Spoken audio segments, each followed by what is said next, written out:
I'd like to welcome Nina Hashigian, who is currently the brand new LA Deputy Mayor for International Affairs. Thank you for joining us. She was previously the ambassador to ASEAN, and she's published widely on both ASEAN and China. Really glad to have her in Los Angeles. Next, we have Ambassador Thomas Pickering, who is currently the vice chair at Hills and Company, previously an ambassador to UN, and the senior VP for international relations at Boeing, and was before that ambassador to Russia, Israel, Jordan, India, and several other countries. He's been an ambassador in a lot of places. And in between all of that has had amazing assignments. Thank you for joining us, Tom. Thank you very much. We've also got Glenn Fukushima, currently with the Center for American Progress, and the former, thank you for joining us. He was formerly the US trade negotiator to Japan under the Reagan administration, and has been an executive in Japan at Airbus, NCR, AT&T, and others. Thank you for joining us. And we also have, to our delight, Mr. Salvador Bahar Lavalle, who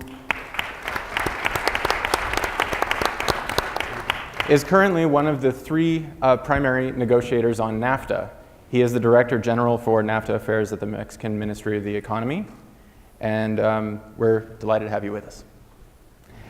So, to set up this conversation on the global political landscape, you know, it's been a wild year. No matter what side of the spectrum you're on, there's been a lot of argument, a lot of myth-making, a lot of confusion about where not only the United States is going, but the rest of the world too. And companies and individuals alike, countries too, are having a very difficult time understanding where all of this is going. And we felt it very important to make sense of this within the scope of GetGlobal, because companies really need to understand where all of this is going. And it's for the reason that states make the rules. Countries make decisions in within their own country about their own economy. These rules affect both big and small companies, and we're going to dive into that today. Relationships can shape the rules to an amazing degree, and we want to examine how our relationships right now, so that we can see clearly into where these rules are going and what this means for companies. So, I'm going to turn it over. Just a quick introduction by each person, if we can do it in about a minute and a half each. I've been told that we got to keep this on a really crisp timeline, so if you wouldn't mind. Sure, thank you. This is a terrific panel. I've known Tom for a long time and have been a huge admirer. Glenn and I were briefly co-workers, and then the benefit of this direct NAFTA insider is just fantastic. Thanks to GetGlobal for bringing us all together. So, to put it mildly, these are challenging times for national security professionals. There is uncertainty across the board, and it can be challenging even at a basic level to figure out what our foreign policy is right now. The State Department is missing much of its top leadership. Tom knows how important that is. I recently had a position open in my office here in the city and just got flooded with resumes of incredibly talented young Foreign Service officers looking to make a career change, you know, it'll be a big win for the city, but terrible for our country over the long term. And then there's a lot of ambassadors like Tom who are just quietly retiring, and you don't hear about them, but they're the folks who would normally go to many countries because they are most seasoned and most tough diplomats.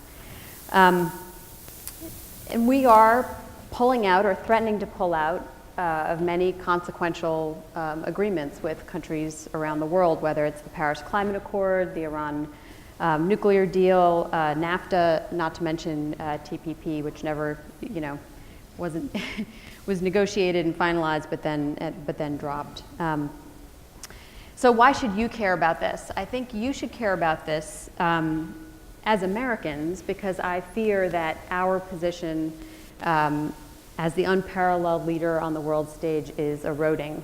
And to some degree, it was eroding already because of the rise of other players who wanted a say, China and India, for example. But I think it's speeding up, and therefore our values and our interests won't be reflected to the degree that they would have been before. But I'd argue that you should also care about business people, because it's sort of a truism in foreign policy that you need great economic strength in order to have big political influence. You also, when you have big political influence, that leads to economic gain. And I don't think we focus enough on that fact. But for example, the fact that the dollar is still the reserve currency is a huge benefit to us financially. It's also a curse, but it's largely a benefit that we can borrow as much as we want. We can negotiate trade deals that are favorable to us, in part because of that political influence that countries get when they sign up. And then there's the less visible ways. So if I'm country X and I can award a contract to a firm from country Y or to America, I might be inclined, if the bids are equal, to award that contract to America because they're such a powerful player and that increases ties between our countries, for example. And so I'm concerned that some of those advantages that we've had are going to start to erode.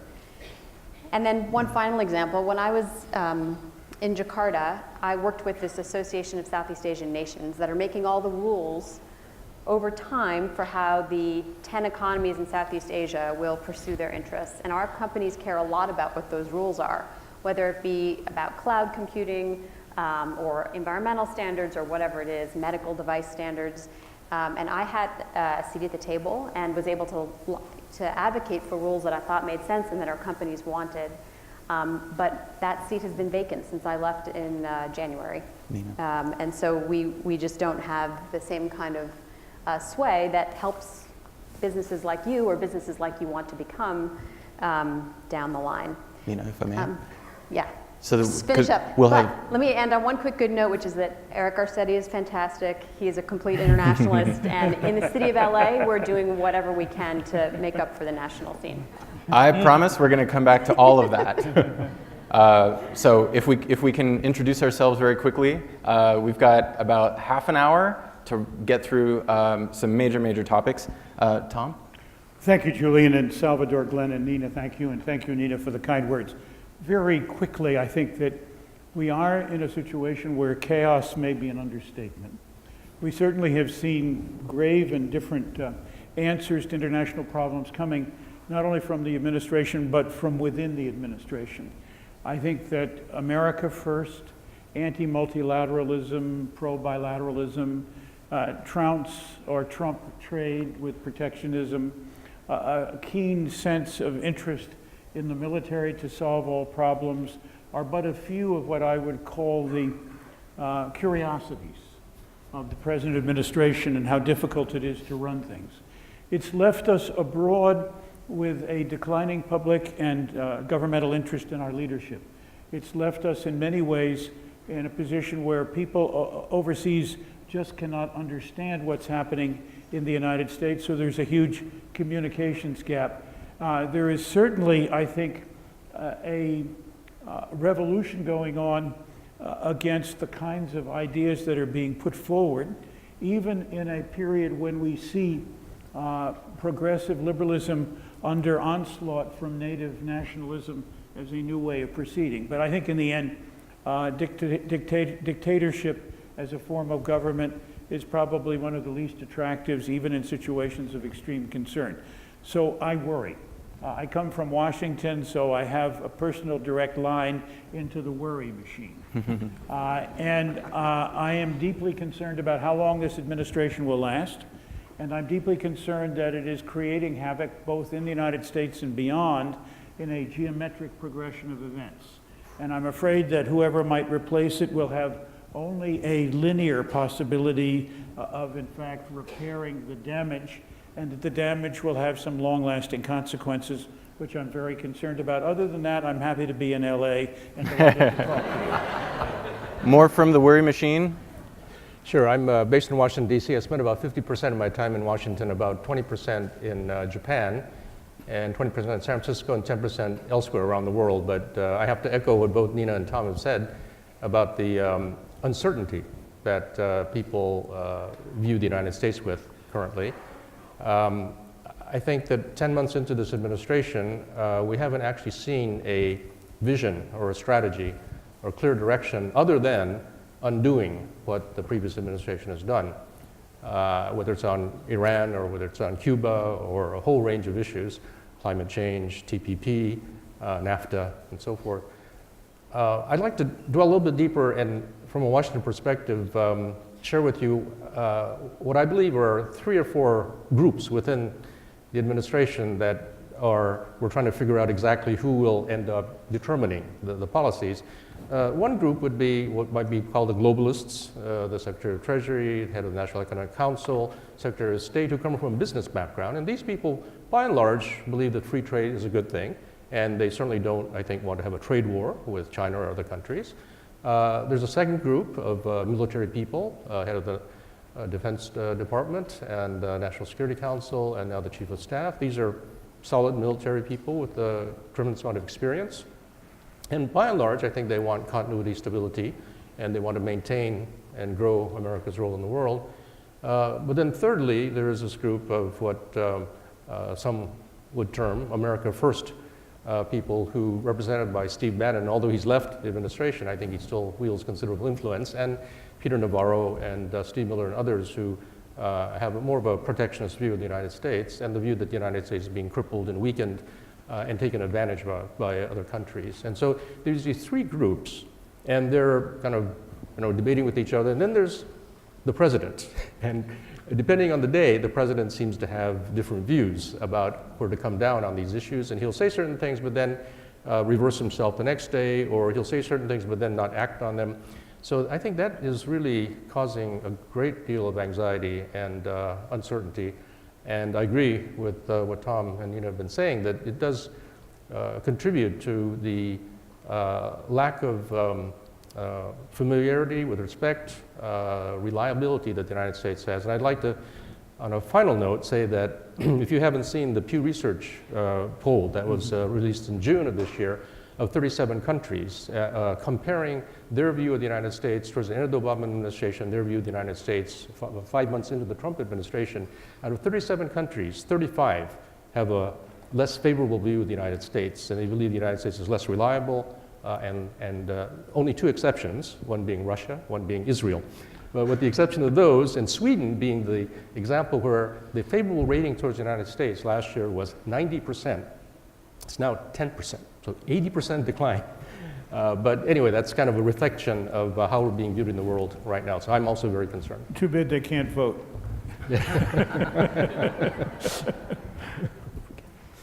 Okay, well, I'm Salvador Bejar. I was posted 15 years in Washington, D.C., so I am a little bit familiar with how Washington works. I just came back to Mexico, and they said I won the raffle of the tiger, because I now have to deal with the NAFTA negotiations. So I think it seems to me that we are singing the same choir here, or I'm preaching to the choir, because Mexico didn't want to be, or Mexico didn't call to be in the negotiation table. The reason is Mexico, Canada, and the US, or I should say that the Obama administration agreed that the TPP, or the Trans-Pacific Partnership, was the vehicle for all 3 to modernize the NAFTA. NAFTA was negotiated in the 1990s. Of course, there are many areas of the NAFTA that could be improved, and we are willing to improve it. But the reason is we didn't want to touch the NAFTA, and we saw the TPP as the vehicle to do it in a very, very good way to also get access to other markets. So in the North American region, which is by now, or still the most competitive region in the world, could penetrate other markets such as Japan, New Zealand, Australia, and also put some good standards for other countries such as Vietnam or Malaysia. That is the view that we had with the Obama administration. Unfortunately, I agree with you, Glenn. It seems to me that this administration is trying to undo what the previous administration really built up on. We are not going to leave the table. The reason is Mexico is committed to also modernize this NAFTA 2.0 with the Trump administration. But we are not, we have very clear rules of or principles that Mexico has set. One of them is since the beginning, we said that we will not touch upon duties. Mexico and the US today, since 2008, have free trade. There is no single duties applied in trade between Mexico and the US. So any negotiation that we were to embark with the US on duties will have to be upwards, and that is a NAFTA minus for Mexico. So we will not negotiate anything that is going to be NAFTA minus for us. But yet, we see this as an opportunity as well to modernize the NAFTA. We have surpassed, I should say, the fourth round was probably the most difficult round. We expected that to happen. It was, the US was playing host. So we anticipated that we will see nuclear bombs in the NAFTA, in the table. Indeed, we anticipated that, and we achieved we saw them. Let's say that we saw the explosions in the, but the good thing is that Mexico and Canada were able to control the environment in a way that we could go to the fourth round. And the achievement here is that we are, all three parties, all three negotiators, are looking at this process in a less accelerated way. We were scheduling 7 to 8 rounds in a very short period of time. We started this negotiation in August, and we were planning 7 rounds. That is very difficult to do for any negotiator on trade, and Tom will be very familiar with it. So we agreed to expand the time for our negotiators to make internal consultations and deeply consider what other options we can provide to the US as well. We understand there's an obsession. The Trump administration has an obsession on the trade deficit. Mexico did not agree. Although we do have a trade surplus with the US, the matter of fact, we are the second best trading partner for the US. So trade deficit really doesn't matter when you have these kind of trading partners. There's a big difference between Mexico, Canada, and China, for example, which Mexico and Canada are trading partner number 1 and 2, China is number 3, but they do not have a free trade agreement. They don't have rules that governs free trade with the US. Thank you very much.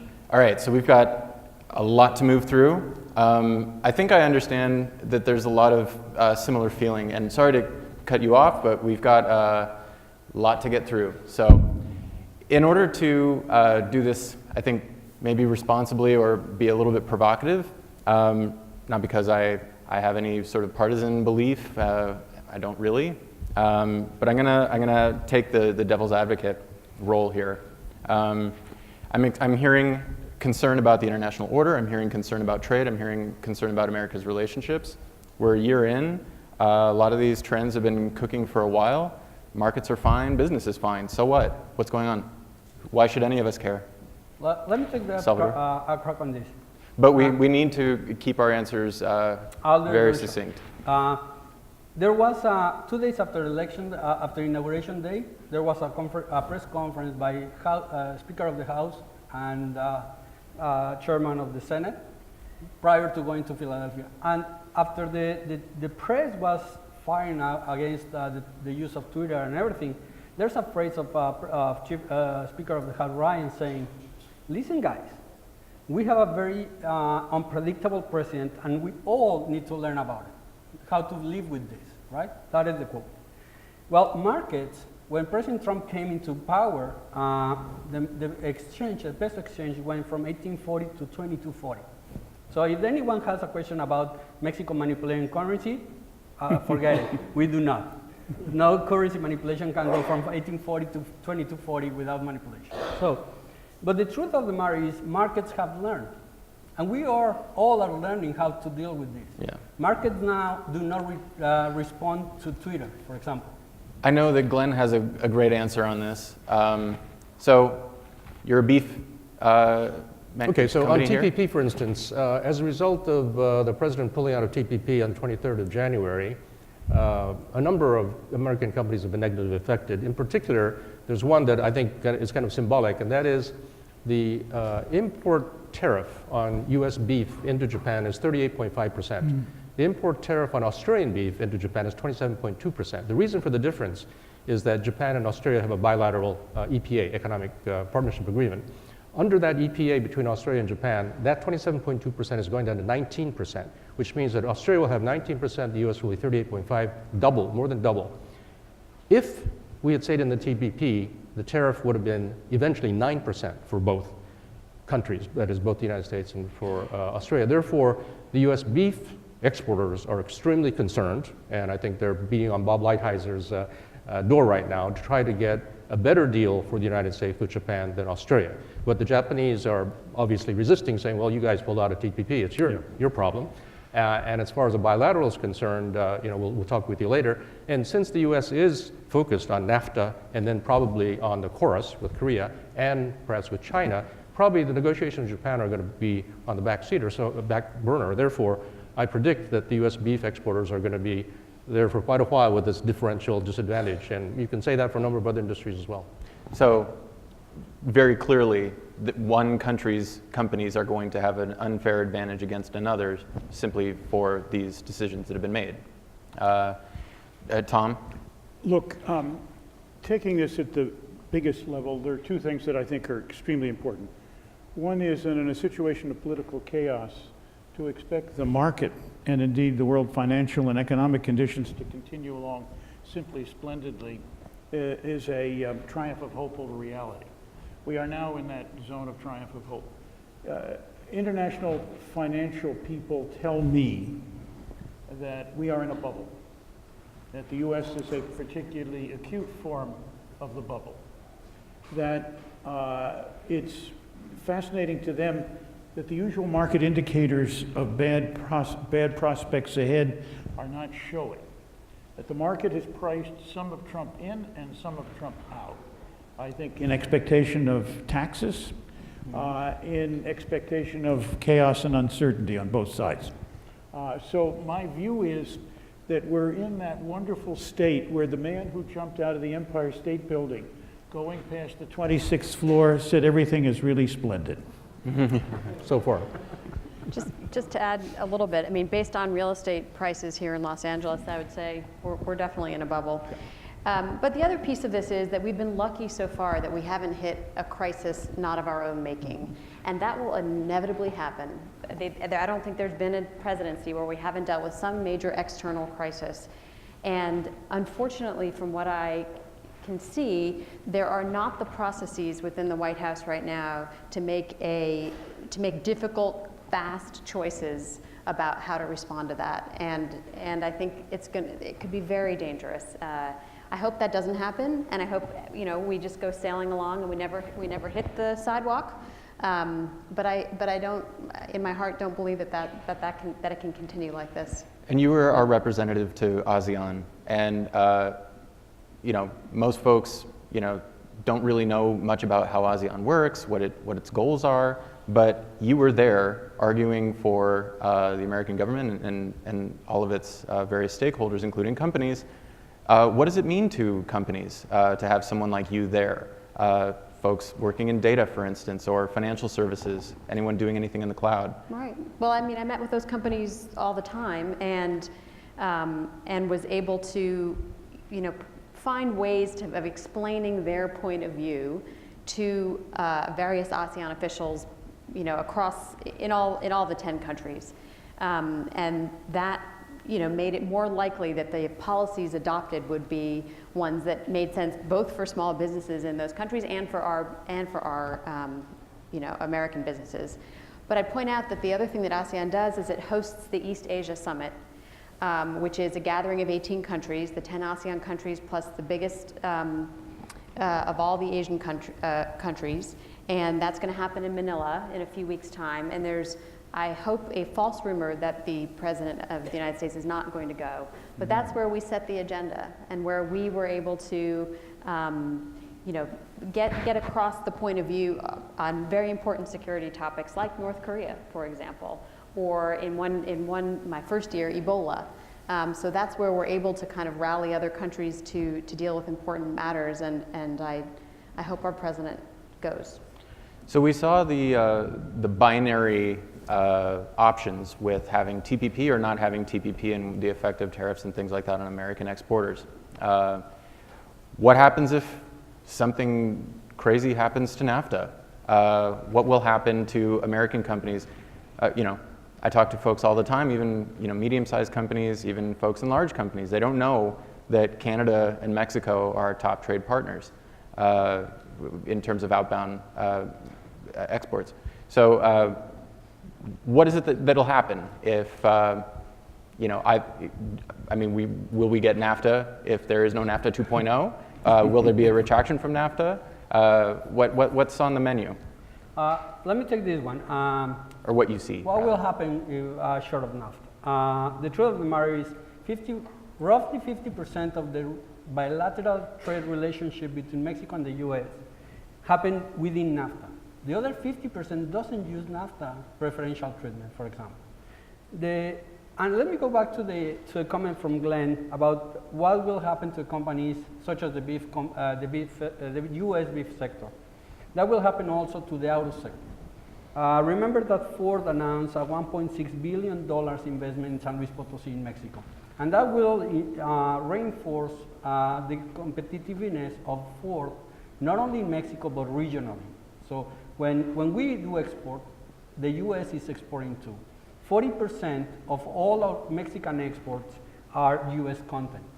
So that is a very significant. The difference is with China, exports from China have only 4% US content. So what happens if short of NAFTA, Mexico will have to raise its tariffs to the US, which are going to be very spiky in some sectors. And Mexico will still have 2.5% in the average exporting back to the US. So it's really the US companies, the ones that are going to be really affected. And the Ford, just to conclude on the Ford example, and Glenn was absolutely right.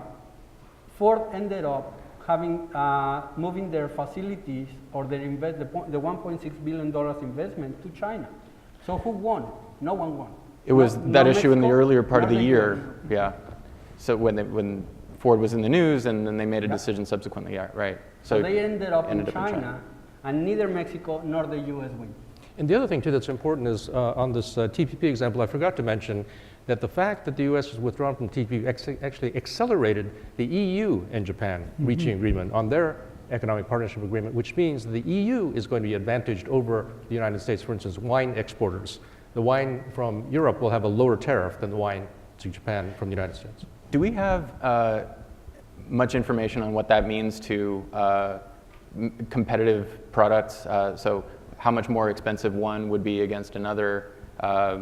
It just flows through, right?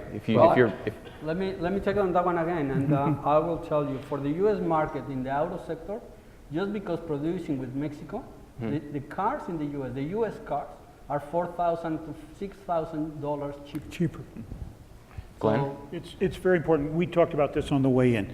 If you have an integrated supply chain, as you do in automobiles, where sometimes, in effect, the automobile passes the border 7 times, US, Canada, Mexico, and everybody is clearly under the pressure of market, looking for what is the best supply chain arrangement they can put together. Who is the most competitive in labor and parts and spares or whatever else? If you disassemble that, the notion that that's going to produce more American jobs, when in fact there's international competition which is ready to step in as those American automobiles go sky high. It's not good for Mexico, it's not good for Canada, but it's certainly not good for the American industry that has played a major role in integrating its supply chain across 3 countries. And that's in automobiles, but in other places, maybe less intensively, that is also replicated. So we're not just talking about cars, but we're talking about a wide range of products Electronics. and some services, which are also important. And so, sounds like we're playing with fire. I know that the Japanese are quite concerned about this because they invest a lot in all 3 countries to take advantage of the agreements that we've got. What's going on with Japanese observers?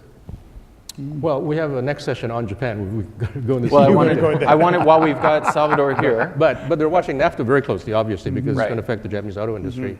But one of the things that I would really hope that the American business community do is to have a bigger voice in Washington with regard to the administration and also with the Congress about the negative implications of all of what's going on, because I think it's very true, as Tom said, that the supply chains are so complex and so interdependent that 30 years ago, you could maybe make some distinctions between different Mexico and the United States, but now it's so interrelated that any of these actions disrupting NAFTA can really come back to haunt and to really reduce the competitiveness of American companies. And that's what the American companies understand and realize. I think they ought to make that view much better known in Washington. Julian, just a brief story. North Carolina and Jesse Helms. Jesse Helms was a violent opponent of NAFTA. The fascinating thing was that the state that did best in year 2 of NAFTA in the United States was North Carolina. Correct. Let me also tell you a story about what we see on Japan. And the truth of the matter, when the NAFTA, when the campaign started, every time that you hear NAFTA in the public media, Mexico was next to it. It was always Mexico and NAFTA, and it's a bad deal, right? At some point, Canada said they wouldn't mind to go bilateral. That was an understatement. Now Canada has recognized that they can't deal with the U.S. on a bilateral basis. This is a trilateral agreement, and we all really have to agree on it. But Japan was thinking about a bilateral agreement when the U.S. stepped down from the TPP. That came when Prime Minister Abe came to Mar-a-Lago. And when he returned back to Japan, he realized he couldn't deal with a bilateral agreement with the U.S. So we all have to work together. And that's why it's not that Mexico and Canada have a joint position. It's simply that Mexico and Canada are coming from a very harsh negotiation on TPP, as well as Japan. And we have agreed upon an agreement. We have reached an agreement that the U.S. didn't want to abide by. But the real truth is we have set a very high standard, and yet we can commit to that.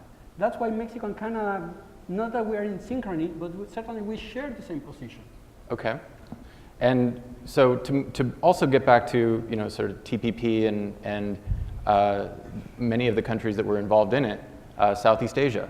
So what did we lose there diplomatically that would have consequences for companies and American folks doing business there? I mean, again, going back to the premise of this, that states make the rules, good relationships make beneficial rules, and now that the TPP has been we've pulled out, where are we with them? Yeah, it's hard to overstate the strategic significance of TPP.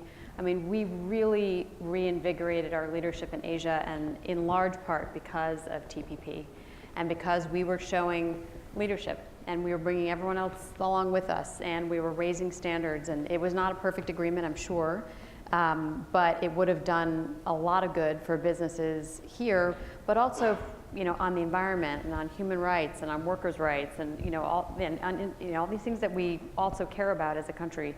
Now what's happening is there's been this ongoing negotiation called RCEP, the Regional Comprehensive Economic Partnership, and every country in Asia is in it, except for us.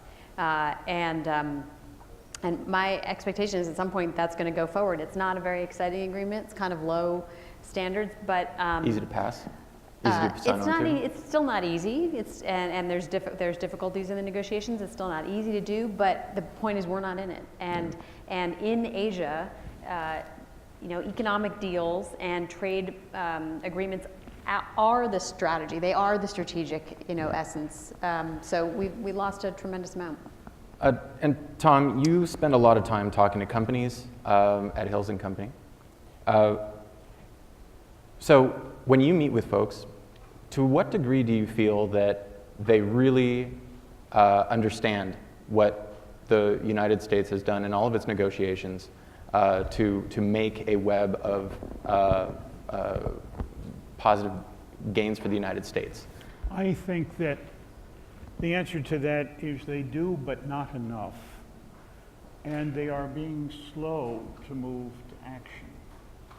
I think part of that is that vitriolic personal attack is a weapon used and has been used in the past, and they know and understand how difficult and damaging that would be to company reputation and therefore marketing and business possibilities. I think secondly, they see the Congress at this point hanging back. And if they don't see a fertile field, if I could put it that way, for understanding of the issues that have been put before them by both getting out of TTP, by doing in NAFTA, by seeking trade only on a bilateral basis, by being mesmerized that we have to balance our trade bilaterally to be successful, that protectionism is the answer. All of these major drivers, I think, are there. They're pent up. But nobody has found a way to unlock this. Now, I have to say, both politically and economically, I kind of fault the opposition as well. It is not standing up in a march of heroes here to begin to lead what is clearly an absolute necessity, in my view, for long-term economic survival and prosperity in a way that could be very useful. And it's happening in what we would call general politics, as well as in the trade account. And I'm disturbed by that.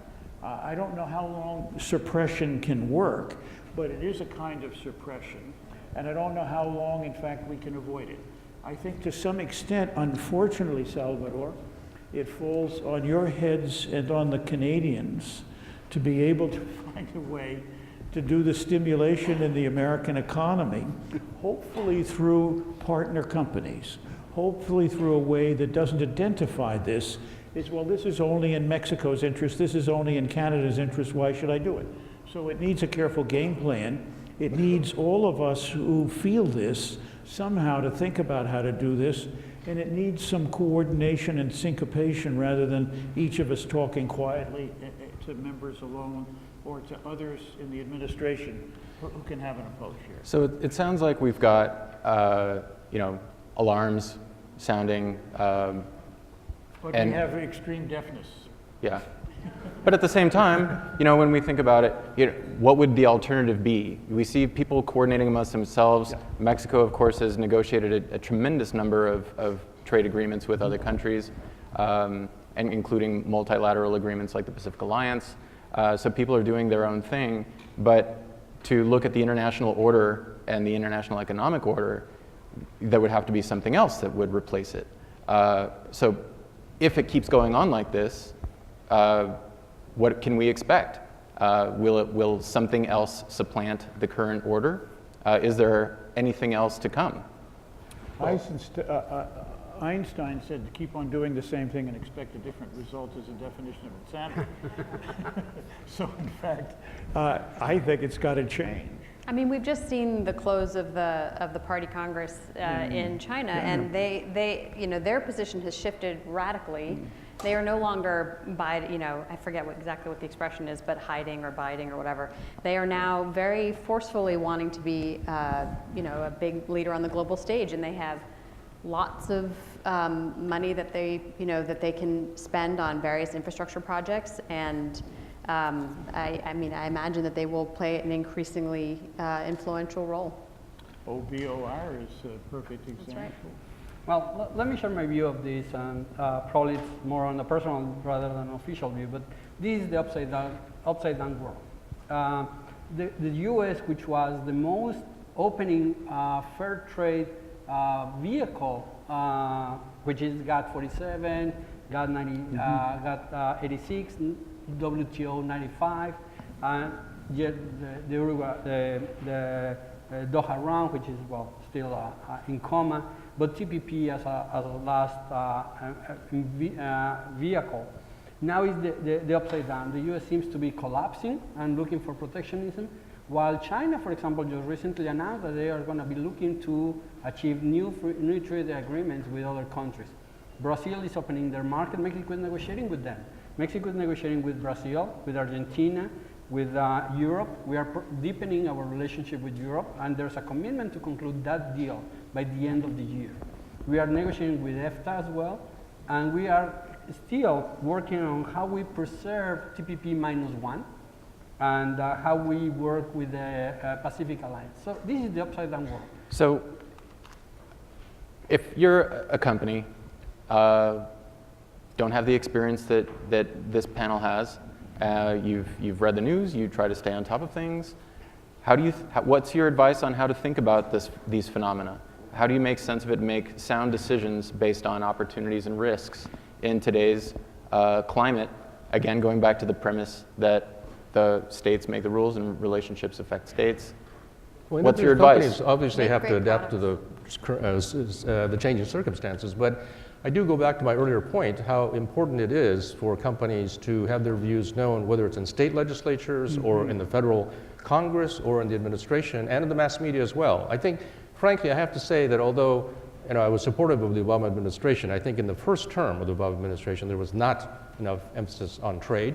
I mean, you can say, obviously, the administration came in 2009 with the financial crisis, with the auto industry, with the financial sector, with the housing industry, and 2 wars in Iraq and Afghanistan. So you can say that, well, maybe they didn't put emphasis on trade, but for 4 years, I think that there was not the focus on trade that would have resulted in TPP coming to an earlier conclusion and not therefore being at the same time as the US presidential primaries, which basically I think was the reason that with candidate Sanders and candidate Trump in particular saying this is a disastrous trade agreement. That's one of the main reasons I think that TPP was undone and NAFTA is now undergoing this tremendous criticism. So, I mean, I do think that it's very important for the private sector to be able to tell the administration, tell the media, tell the legislature about how important all of this is for the environment, for the business to prosper and be competitive. Nina, you were about to give an unexpected answer. I would totally agree with that, but just make great stuff. And I think if you make a great product or you deliver a great service, there's always going to be a market for it. And all of this is depressing and could change all of our lives, possibly.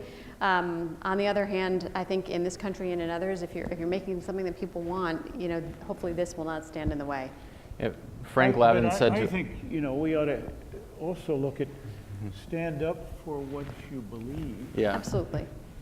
Coalesce with others to make it happen. I think there's a tactic at play which in fact every hour is a new crisis and a new problem, and it makes it hard for people steadily to deal with it. We deal with truth as a secondary consideration and an also-ran position now, and that in my view is extremely bad. I think that logic, reality, and truth are the basis for decision-making in companies, in governments, in NGOs, and in almost any place that we can think of. And fantasy and indeed uncertainty seem to be replacing it. And those are, I think, fundamental onslaughts on the system we believe in. And the people who are dealing with trade are being caught up in that in the same real world that other places are.